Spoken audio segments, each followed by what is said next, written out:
Hey, I'm Lorelei, registered dietitian nutritionist. Welcome to my kitchen. Today I'm going to talk a bit about kale.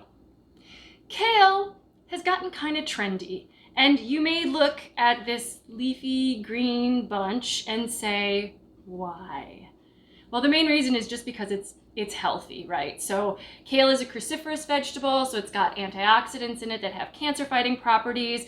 It's got vitamin K, it's got beta-carotene, which is a precursor to vitamin A. It's got vitamin C. It's even got calcium and iron and magnesium in it. So it's healthy.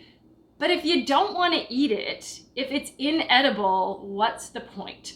If you are new to kale, I'm going to show you a really quick way that you can prepare it so that it actually becomes edible and maybe even a little bit tasty. So the main thing that you want to do is start to break down some of the texture of this kale. Make sure you wash your kale before using it, just because you want to get off any dirt that might happen to be on there. You can shred it with a knife, but I actually think with curly kale like this, if you just run your fingers along the stem,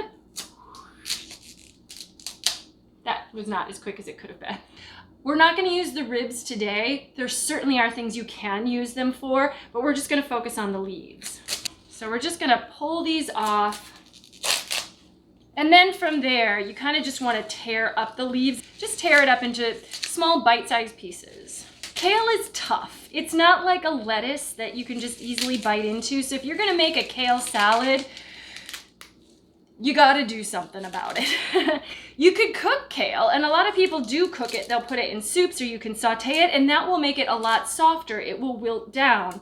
However, massaging it will also do many of the same things that cooking will do, but it's still raw. It's still fresh, not hot, I guess. We're going to add salt and lemon and olive oil. One of the things that salt does is it pulls water from vegetables. Salt draws water, so it's going to pull some of the moisture out, and it's the water in the vegetable that is one of the things that is keeping it so stiff and firm. When you have wilted vegetables, it's usually actually because they've lost water.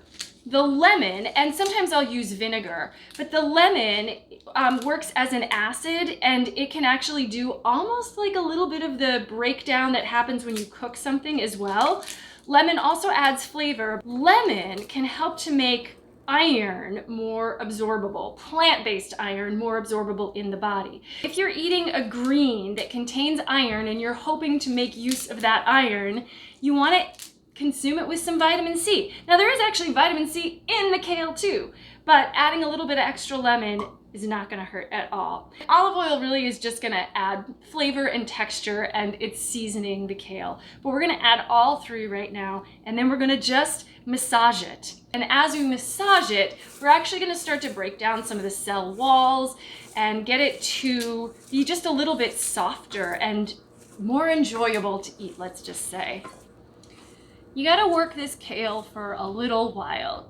It shouldn't take all day, but it might take a couple minutes. So just keep massaging until it starts to really feel like the texture has gotten a lot softer. You'll also notice that the volume decreases, so it just gets more compact and squishy. Squish around in there. We got to use our hands sometimes to cook. It just ends up a lot more pliable and easy to bite and chew. Yeah. And it's flavored. We've got the lemon in there, we've got salt in there, and olive oil, so it actually tastes pretty good now as well. You can add whatever you like. So you can do kale and quinoa, you can add some roasted vegetables or roasted potatoes, or anything that you would normally put on a salad. There's no point in eating healthy food if it feels like it's a chore to eat. You want to find a way to actually enjoy it. Even kale.